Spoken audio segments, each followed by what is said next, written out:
Right, నిన్న జరిగినటువంటిది అది చర్చ. ఇక ఈనాడు దినపత్రికలో ఉన్నటువంటి వార్తలు చూస్తే బరాసాయంలోనే కృష్ణా జలాలపై తీరని అన్యాయం. ఆనాడు చంద్రబాబుకు మోకరిల్లి 299 టీఎంసీలు చాలని కేసీఆర్ హరీష్ సంతకం పెట్టారు. కేసీఆర్ వస్తే శాసనసభలో చర్చకు సిద్ధం. మార్చిని వ్యాఖ్యలు బరాసాను ఉద్దేశించినవి. ₹57 లక్షల వేతనం తీసుకొని మాజీ సీఎం 2 సార్లు సభకు వచ్చారు. రాష్ట్ర ప్రయోజనాల కోసం 300 సార్లైనా ఢిల్లీకి వెళ్తా శాసనసభలో సీఎం రేవంత్ రెడ్డి. బరాసా హయాంలోనే కృష్ణా జలాలపై తెలంగాణకు తీరని అన్యాయం జరిగిందని కేసీఆర్ హరీష్ రావులు చంద్రబాబుకు మోకరెల్లి 811 టీఎంసీలలో 299 టీఎంసీలే చాలని సంతకం పెట్టి రాష్ట్రానికి శాశ్వత మరణ శాసనం రాశారని ముఖ్యమంత్రి రేవంత్ రెడ్డి ధ్వజమెత్తారు. కేసీఆర్ను గుండెల్లో పెట్టుకొని మహబూబ్ నగర్ ప్రజలు రాజకీయ భిక్ష పెడితే ఆయన వారి గుండెల మీద తన్నారని, ఎంపీగా గెలిచిన ప్రజలను మోసం చేశారని విమర్శించారు. కేసీఆర్ కేంద్ర మంత్రిగా ఉన్నప్పుడే వైఎస్సీ పోతిరెడ్డిపాడు హెడ్ రెగ్యులేటర్ నిర్మించారని చెప్పారు. మార్చిని వ్యాఖ్యలు బరాసా పార్టీని ఉద్దేశించినవేనని కేసీఆర్ 100 ఏళ్ల పాటు శనివారం శాసనసభలో గవర్నర్ ప్రసంగానికి ధన్యవాదాలు తెలిపే తీర్మానంపై సీఎం ప్రసంగించారు. 4 కోట్ల మంది తెలంగాణ ప్రజలు కుర్చీని గుంజుకొని తనను కూర్చోబెట్టారని, ఇక ఆయన వద్ద నుంచి తీసుకోవాల్సింది ఏమీ లేదన్నారు. కేసీఆర్కు ఉన్న ప్రధాన ప్రతిపక్ష నేత పదవి కేటీఆర్ హరీష్ రావులకు అవసరమని చెప్పారు. ప్రాణహాని ఉందనే కేసీఆర్ కుటుంబానికి దూరంగా పోలీసుల భద్రత నడుమ ఉంటున్నారని ఆయన ఆరోపించారు. మాది తప్పైతే క్షమాపణలు చెప్పడానికి సిద్ధం. మేము అధికారంలోకి రాగానే చివరి ఆయకట్టు వరకు నీళ్ళు ఇచ్చేందుకు గల్లీ నుంచి ఢిల్లీ వరకు కొట్లాడుతున్నాం. కృష్ణా జలాల్లో తెలంగాణకు 68% వాటా, ఏపీకి 32% వాటా అని తేలింది. తెలంగాణకు 70% ఇవ్వాలని ప్రధాని కోరాం. నదీ జలాల్లో 70% పరివాహక ప్రాంతం తెలంగాణలో ఉంది, 30% ఏపీలో ఉంది. కానీ జలాల్లో 66% ఆంధ్రప్రదేశ్కు, 34% తెలంగాణ కేటాయించారు. దీని లెక్కలతో సహా నిరూపించడానికి మేము రెడీ. మాది తప్పైతే బరాసా నాయకులకు క్షమాపణలు చెప్పడానికి సిద్ధం. ఈ సవాల్ను స్వీకరించడానికి కేసీఆర్ సిద్ధమని చెప్పాలి. ఇక గత ప్రభుత్వ అప్పులు తీర్చడానికే మళ్ళీ అప్పులు. రెండోసారి నేనే సీఎం. తొలిసారి, ఈసారిది అయితే అయిపోయింది, రెండోసారి చూద్దాం. తొలిసారి బరాసాపై వ్యతిరేకతతో ఓటు వేస్తే రెండోసారి మాపై ప్రేమతో వేస్తారని చెప్పి ఆశాభావం. ఇక అడ్డగోలు పోస్టులు పెడితే జైలుకే. వచ్చే ఆర్థిక సంవత్సరం ముగిసేలోగా రిటైర్డ్ ఉద్యోగుల బకాయిలు చెల్లిస్తాం. ఉభయ సభల్లో చిట్చాట్లో సీఎం ప్రసంగిస్తుండగానే బరాసా వాకౌట్. కేసీఆర్పై వ్యాఖ్యలకు నిరసనగా. ఇక ఏబిసిడీలు తెలియకుండా కేంద్రంతో యుద్ధమా? తమిళనాడు సీఎం ప్రజల్ని రెచ్చగొడుతున్నారని చెప్పేసి కిషన్ రెడ్డి అంటుండు. ఇక సికింద్రాబాద్లో కవచ్ పరిశోధన కేంద్రం నెలకొల్పనున్నట్లు వెల్లడించిండు. ఇక రాయలసీమ ఎత్తిపోతలకు పర్యావరణ అనుమతుల నిరాకరణ ఈఏసీ సమావేశంలో స్పష్టం చేసిన పర్యావరణ మంత్రిత్వ శాఖ. ఇది కరువు పీడిత కృష్ణా పరివాహక రైతులకు ఊరట అని చెప్పి మంత్రి ఉత్తమ్ కుమార్ రెడ్డి వ్యాఖ్యలు. ఇది ఇట్లుంటే వీసా రద్దుతో అమెరికా నుంచి భారతీయ విద్యార్థి వెనక్కి. పాలస్తీనా అనుకూల నిరసనలో చురుగ్గా పాల్గొన్నందుకు భారతీయ విద్యార్థిని రంజని శ్రీనివాసన్ వీసా రద్దయింది. తీవ్రవాద సంస్థ హమాస్కు మద్దతు తెలిపేలా ఆమె కార్యకలాపాలు ఉన్నాయని పేర్కొంటూ అమెరికా ఈ చర్య తీసుకుంది. వీసా ఈ నెల 5న రద్దు కావడంతో హైదరాబాద్కు వచ్చేసింది. ఏది హైదరాబాద్కా ఇక్కడికి దేశానికి వచ్చింది భారత్కు. నింగిలోకి స్పేస్ ఎక్స్ వ్యోమనౌక కొద్ది రోజుల్లోనే భూమి మీదకు సునీత విలియమ్స్ సక్సెస్ఫుల్గా 9 నిమిషాల్లోనే కక్షలోకి ప్రవేశపెట్టడం జరిగింది. మొత్తానికి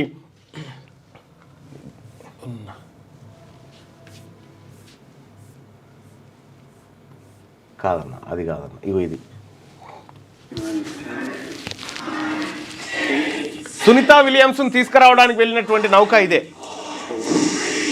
వ్యోమనౌక.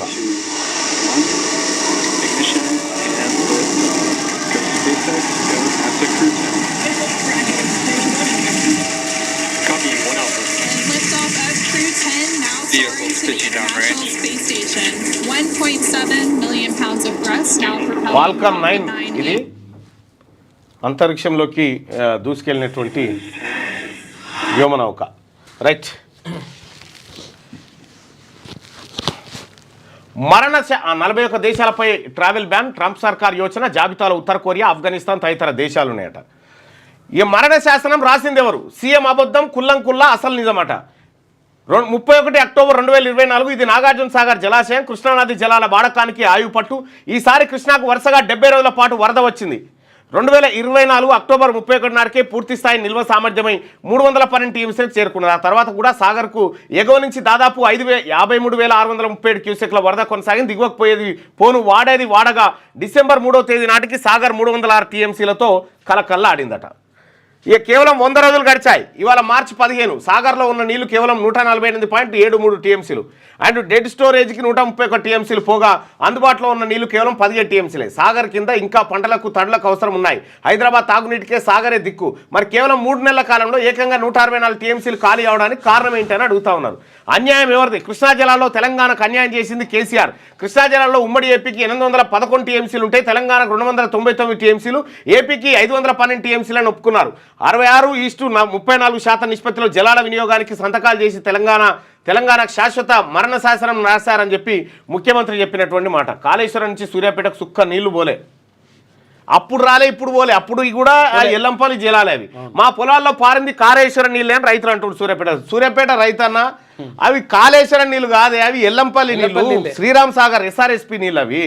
అయితే ఆత్మహత్యలు ఎందుకు ఆగలేదని చెప్పేసి ఇక స్టోరీలు. రుణమాఫీ ఇక నిన్నటి వ్యవసాయం మీద యూట్యూబర్స్ క్రిమినల్సా, జర్నలిస్టుల జాబితాలో లేకుంటే నేరస్తులే, తోడుకలు తీస్తా, బట్టలు ఇప్పించి రోడ్డుపై తిప్పిస్తా, సోషల్ మీడియాలో పిచ్చి ప్రచారం చేస్తున్నారు, అవసరమైతే ఉక్కు చట్టం తెస్తాం సీఎం రేవంత్. ఇది పాత రేవంత్ మాట.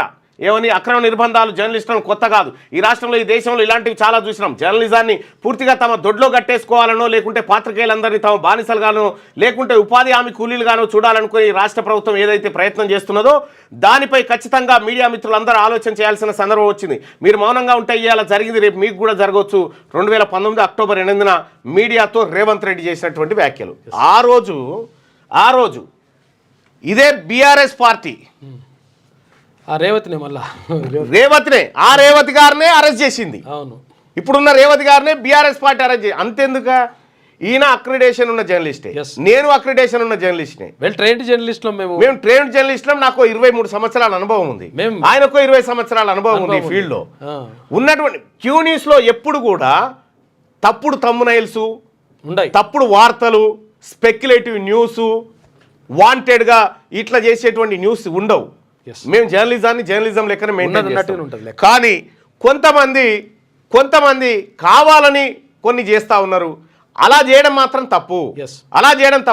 జర్నలిస్టులకు మాట్లాడుకునే స్వేచ్ఛ ఉంది. ఒక జర్నలిస్ట్ అనే ఉంది, ఇప్పుడు పేరు పెట్టి దాని పక్కకు జర్నలిస్ట్ అని పెట్టుకుంటారు. అట్లా జర్నలిస్టులు అట్లా కాలేరు కూడా జర్నలిస్టులు.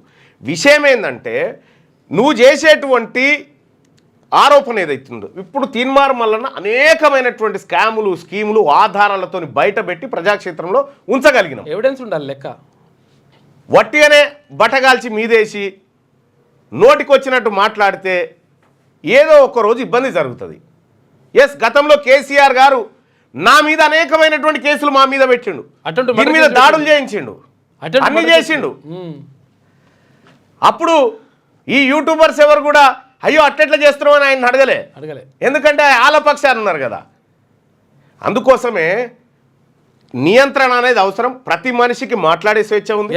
ఆ స్వేచ్ఛ ప్రకారం మాట్లాడుకొని ప్రశ్నిస్తే తప్పులేదు. కానీ ఇంటెన్షనల్గా కొందరి ప్రయోజనాల కోసం చేసేటువంటి దుర్మార్గాలు ఏవైతే ఉంటాయి, ఇవాళ కేటీ రామారావు గారు కుల్లా చెప్పిండు, నేను 10 యూట్యూబ్ ఛానల్ పెట్టుకుని ఐపీఎస్ గెలిచేటోని అని చెప్పిండు. అవే పెట్టిడు. అవి పెట్టి ఇప్పుడు దుకాణం నడిపిస్తున్నాడు. అవి పెట్టి దుకాణం నడిపిస్తా ఉన్నాడు. ఆ దుకాణం తోటి వచ్చింది బాధ. వాళ్ళందరికీ డబ్బులు ఇచ్చేది కేటీఆర్.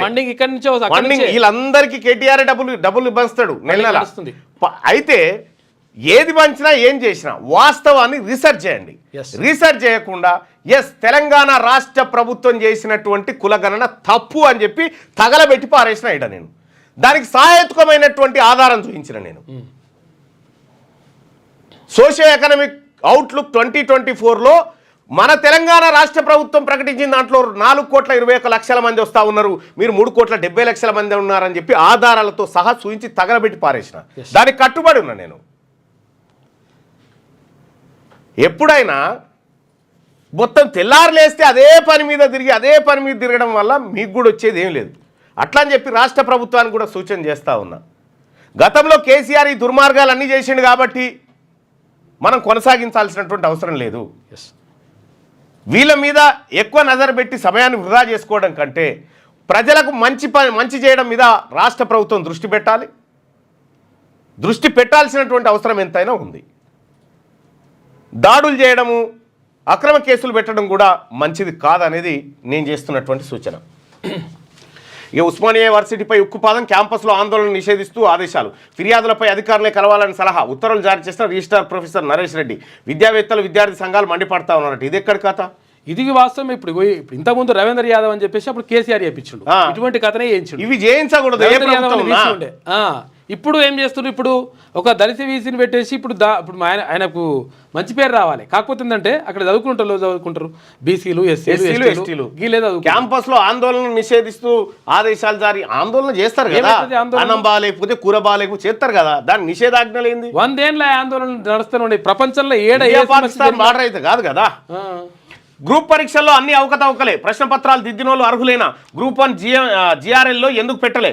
బీఆర్ఎస్ తెచ్చిన జీవో 55 సోషల్ జస్టిస్కు ప్రతిరూపం అని ప్రసన్న హరికృష్ణ నిన్న వ్యాఖ్యలు చేసినట.